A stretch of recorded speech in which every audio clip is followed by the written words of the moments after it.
बड़ी ही सुंदर बात, जहां संत समागम हो जाए ना, संत आ जाए,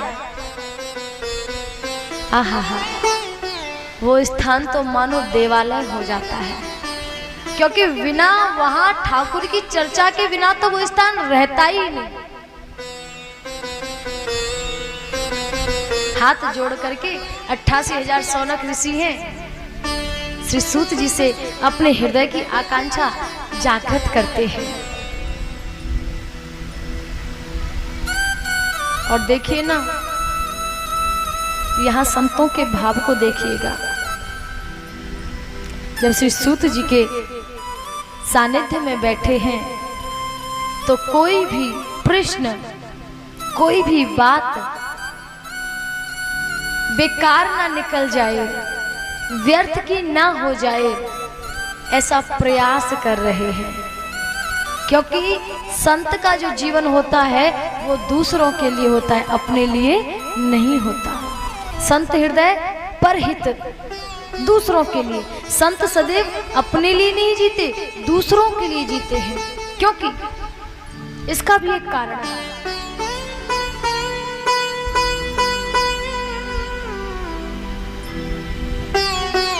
संत जब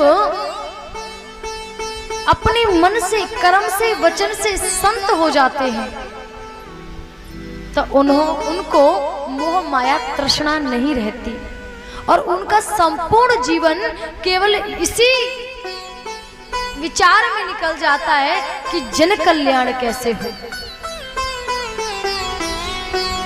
जीवों के दुख का निवारण कैसे हो,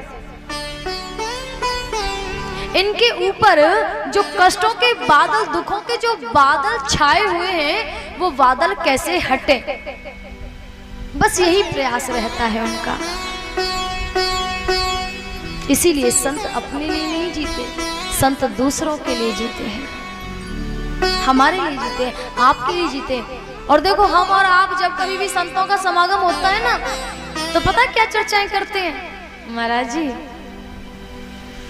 थोड़ा व्यवसाय सही प्रकार से नहीं चल रहा, नुकसान हो जाता है, घाटा हो जाता है, कुछ ऐसा कोई उपाय बताओ ना जिसमें मुनाफा होने लगे। हैं? कोई कोई तो जाकर के कहेगा, महाराज जी हमारे घर में जवान बेटियां हैं, अब बताओ योग्य वर नहीं मिल रहा, कृपा करो थोड़ी सी। यहाँ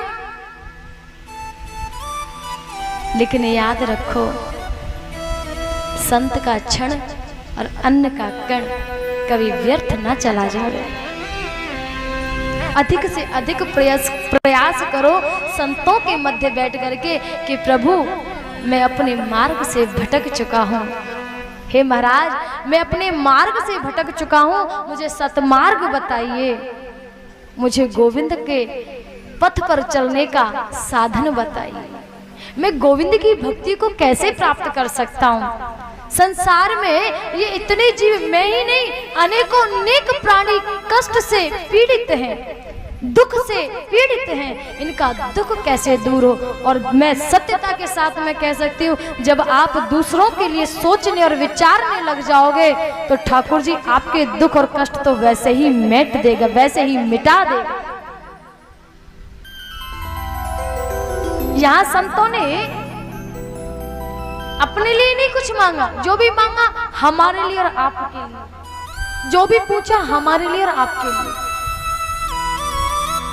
इसीलिए कहा जाता है या तो संतों के मध्य बैठो ही मत, अगर फालतू चर्चा करनी है तो।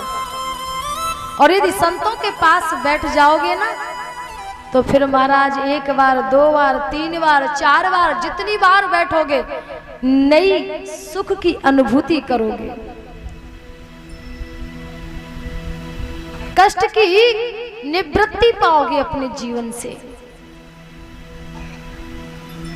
क्योंकि